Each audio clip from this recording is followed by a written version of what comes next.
Ang imong lisensya sir, tara sir, lagi laminate na oh. Maglima ka tuig na nimo nagamit ng lisensya nimo. Asa man ginayon nakuha nimo imong lisensya? Una sir, picture ko. Niyagi kag ispya ni wala. Asa agi picturean sa sulod sa LTO o sa gawa? Fingerprint wala na, picture na.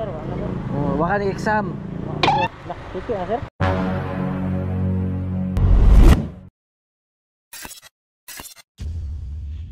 Ayan, mga sikop na napoy bag ko na itong i-check. Morning sir, taga asa ka sir?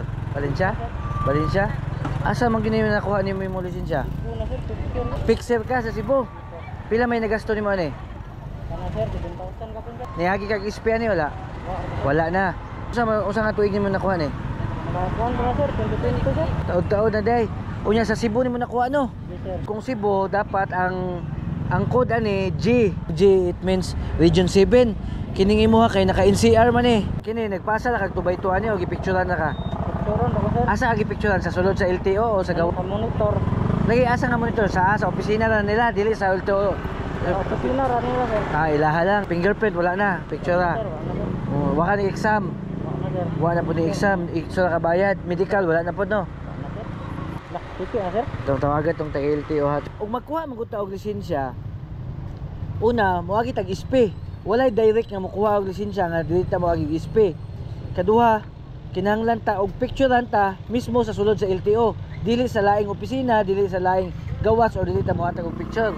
Kuhaan yun ta na og mga fingerprint.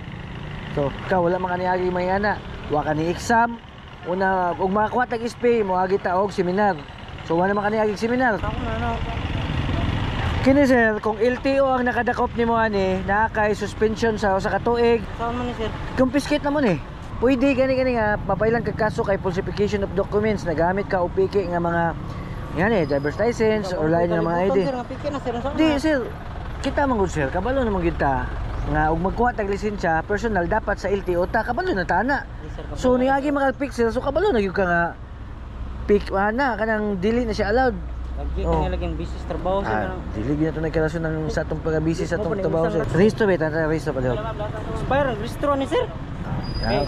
Kini di gini mo ni Marinho bisag unsaon nimo. Klaro kayo. Pakitong ka na ko sir ha. Ang imong lisensya sir, tara sir lagi laminate na oh. Isa pa sa pawra na. Ako nabayad na sir, quick game nila. Oh, mo na ipuan sa inyo ha. Sayang kayo ang inyong gibayad.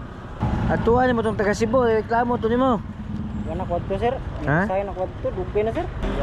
Dani sir, kay ikaw nakakuha na sir. Saan ka gamit ra na na. Kapila naman ito igning mo gamit, tulo na.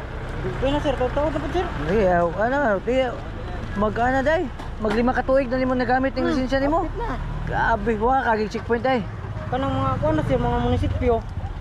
Ba din nabantayan gyud? Wa, o man bantayan nila sir. Magkuha na kag lisensya nga kanang proper ha. Ug mukuha kag lisensya nga kanang sakto bitaw.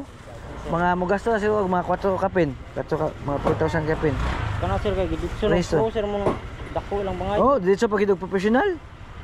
Yeah. Ma-confiscate na imong lisensya. Oh, dili na ibalik i-verify sa namo ni sa LTO pero 100% ka piki magini. Ginote na ko diri ha. Imong driver's license confiscated for verification.